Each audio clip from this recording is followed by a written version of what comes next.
Welcome to the Cabral Concept, where board-certified Doctor of Naturopathy, Dr. Stephen Cabral, shares with you exactly how you can reverse aging, take back your health, and live a life full of energy and passion, with new 20-minute episodes every single day to keep you healthy and engaged. Now, here's your host, Dr. Stephen Cabral. All right, everybody, we're back on the Cabral Concept here, episode 2869, if you want all the details and all the research. But today's going to be a pretty wild show. I'm literally breaking news here today on how AI, artificial intelligence, just changed what it means to be human. So 4 research studies that I think will absolutely blow your mind. You're going to want to stay tuned for these for sure. I'll give those just a little bit into the show. But what I wanted to share with you is this very specific question. And I asked people, do you think you'll be able to detect a real versus machine AI/robot within 100 years from now? So basically, do you think if you were walking into a room and there was, let's say, 100 people, and 50 were AI robots and 50 were real humans, I'm willing to bet that within 100 years, you won't be able to distinguish which ones are human and which one are AI. And I would never have said that to you 2 years ago, not even 2 years ago. And it is getting pretty wild as to what is happening in the research. So I want to share with you exactly what's going on right now, what is already indistinguishable, and what they have left to crack for the code, and what this means for you and I. So my opinion, as I said, I don't think you're going to be able to tell within 100 years. I don't know if it'll be in my lifetime. We'll see. We'll see if I can live that long. I'll do my best. But here's what's already going on. This is what's already leading me down the path. And then I'm going to share with you the 4 research studies that just came out over the last month or so. So right now, you already can't tell on text alone. So it's not just ChatGPT. People talk about ChatGPT 4 and all these different things. Fine. If you were having a chatbot conversation, you can't tell right now whether it's a human or a machine. Okay, so that's phase 1, just text. Can you tell right now with a text conversation if it's a robot or a person? You can't tell. It is indistinguishable, and you can even tell the robot who to act, who to model, etc. I'm calling it a robot, by the way, for lack of a better term. There's like literally no good way to say it. I can just say the AI, so the artificial intelligence, but you're like, well, what is the artificial intelligence? Like, I can call it the software, the program, the entity, right? So we'll just go back and forth between AI and robot, however you want to think about it, machine. But I think the tables will turn towards the end of the conversation. So the next step is this. We can't tell by text. That's first. It is getting pretty good. And by pretty good, I mean getting to be great at mimicking voice. So a lot of them are called deep fakes right now. You might have seen the Tom Cruise video before. The Tom Cruise video, you can just type in like Tom Cruise AI video, and you'll see a video that Tom Cruise did not create of Tom Cruise speaking. That's pretty unbelievable. Now, here's the thing, though. That's not what I'm talking about in terms of mistaking humans for AI.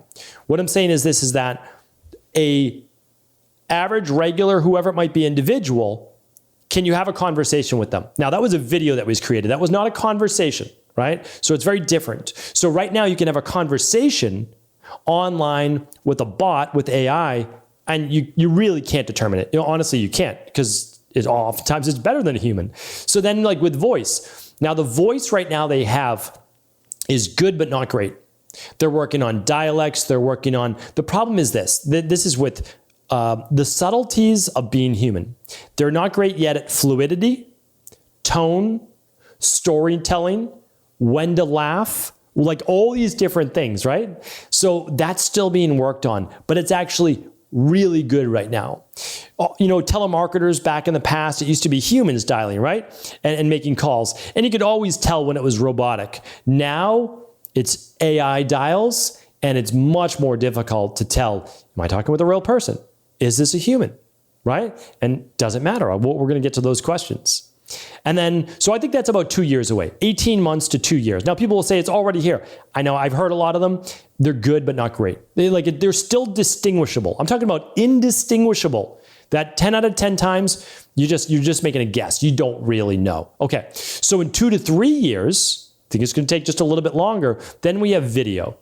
Now, are they already doing video right now? Yes, but what I'm talking about is a face-to-face conversation, okay? So you are, let's say, talking with a doctor.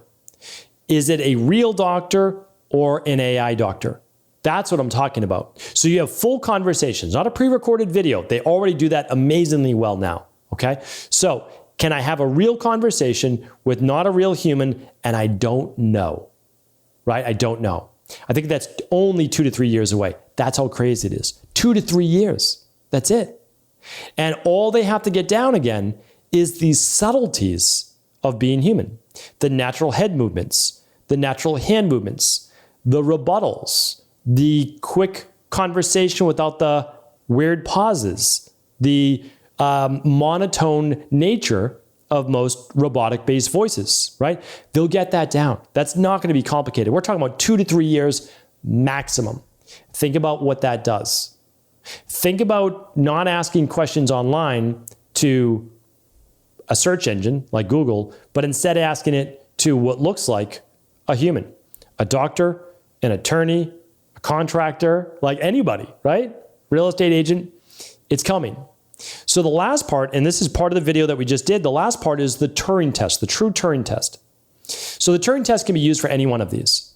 But the true one is, can you sit across from an AI and distinguish if it is human or not? Now, we're not close to that yet. We are not. Like not to my knowledge, right? To my knowledge, we're not. We've never seen anything like that. Are there robots? Are there, skin exterior exoskeletons added to it? Yes. Do they look real? No, not at all. I mean, they really don't. Like they're caricature real, like they're humanoid type, but not real, right? So how long will that take? I don't know. But I'll tell you, we have the Tesla bot, right? Boston Dynamics. If you've never seen the Boston Dynamic robots, it's worth checking out on YouTube. So if you're already on YouTube watching the show, I appreciate you. We appreciate you subscribing, being a member of the community. Type in Boston Dynamic robot demonstrations. I mean, they have these robots doing backflips and they've got dogs. They've got all sorts of different things. I actually got to see some of them in person just a year ago. So really, really impressive, right? But they're clearly robots. They're not there yet. Now, the feats of strength and the coordination are fantastic, but definitely not going to fool anybody. So here's the thing. They lack fluid motion, but only temporarily, right? Like just temporarily, like how it's going to improve, right? It's going to literally most likely double in performance every year. So how many, or every 3 years is like Moore's law, right? So how many doublings do we need in order for it to be indistinguishable? I don't know. That's not necessarily my forte, but I love to learn about it. I love to read about it. So then besides the fluidity, we then need the natural skin, the natural hair. The eyes need to be indistinguishable because the eyes give it away, right? The texture of the skin and all of those things that are uniquely human. We are humans, at least me at least, we have imperfections, right? So I have imperfections. Looking at someone with no imperfections, we're like, that's not a real human, right? Like there has to be a little something to that. So I just believe, this is my opinion, within 100 years, we solve the fluid movement, the movement. We solve the skin, the hair, the nails, the texture, the subtleties in movement as well. And why do I believe that? 4 research articles I want to share with you right now. The first one, and I'm going to link all these up at stephencabral.com/2869. You can head over there right now. 2 of them I've already talked about on the Friday review. That's why I'm going to give you 4 links here today and go deeper. Scientists are now 3D printing hair follicles in a lab. They're growing real hair in a lab on skin. This then will be able to be grown and actually then transferred over a robot. So we won't know what's inside, but we'll know the outside. Now, I would say to you, well, what if the inside didn't need to be metal? We always think of everything as like from the movies, right? But what if the AI, the bot, doesn't need to be metal. What if it could actually be made just like us? Well, there are now printing robots with bones, ligaments, and tendons. So they are literally using human-based parts. And this just got published out of Switzerland, I believe. Let's see, literally 14 days ago. I'm going to link that up as well. The third one is brain implants may be able to communicate from thoughts alone. So it's always been believed in the metaphysical and the Vedas and everybody that humans could communicate without speaking. Not everybody can do it. Some people are said to be able to do it. I'm not able to. I think that I have intuition sometimes because I've actually done 40,000 plus one-on-one appointments. So I've done a lot. So I have an intuition, but I can't read thoughts. I can't read people's minds. But they're already doing this. This is not sci-fi. There is now devices being implanted in people's brains that are not only able to create a printout of an image that they're focused on, but also transfer the thoughts that they are thinking, which is pretty wild. So now, could a human power an inanimate robot? Or could this implant be a signal from one person into an actual physical entity? Pretty wild to think about. The last one is this. This is a great research study. The headline is what caught me the most, because I read a lot of research on a daily basis, but I don't go deep into every single one unless it really draws me out or draws me in. This was published just 17 days ago. AI faces, so this is still online, not yet in person, but it will be in person. AI faces look more real than actual human face.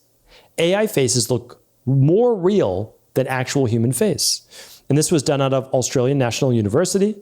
And when people are shown an AI face versus a human face, more people felt that the AI was a real human than the human itself. Pretty unbelievable. So then I ask you, and we start to extrapolate the data. We start to then forecast down 10 years from now, 20 years from now, 50 years from now, 100 years from now. If we're already 3D printing hair follicles, the things that make humans look a little bit more imperfect, right? Not flawless, or pores in skin or things like that. And ligaments and bones are being used. And we've got these kind of brain implant devices, and they can definitely make human faces or AI faces look human. Are we going to be able to tell the difference between humans and AI? And if they can be made from the same exact parts, what sets us apart? What makes us different than the AI? These are deep questions to begin to contemplate. Now, not everybody wants to think about that, but is it because we have consciousness? Do they have consciousness? Will they have consciousness? Is that something that only humans can have? And if so, where did the consciousness come from? Right? And so that might be even more so where people start to get deeper into religion. Again, I don't have all the answers. I'm not saying I do. Or they start to look at, well, the differentiator then is the soul or the spirit or whatever it might be. Again, I don't know that this is right for you or the right thoughts for you, but these are deep conversations that if we can keep our mind open and we can start to think about them now, we can have some really interesting and fascinating conversations about what it will mean to be truly human. And will there be a differentiator, as I said, 50 to 100 years from now? Hopefully today's show is thought-provoking. Again, all of the show notes, links, research, and articles can be found at stephencabral.com/2869. And I would love to hear in the comments below if this was fascinating.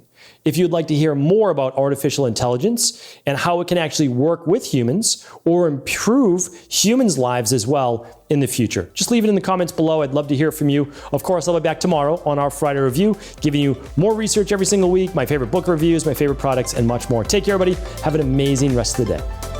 Ever wonder what the best sauna, blue blockers, sleep trackers, wake lights, salt lamps, or other health gadgets are? Or what about the top non-toxic mattresses, sheets, soaps, bath products, toothpaste, and cookware? Or would you like to know the cleanest choices for hemp parts, meal delivery services, supplements, and much more?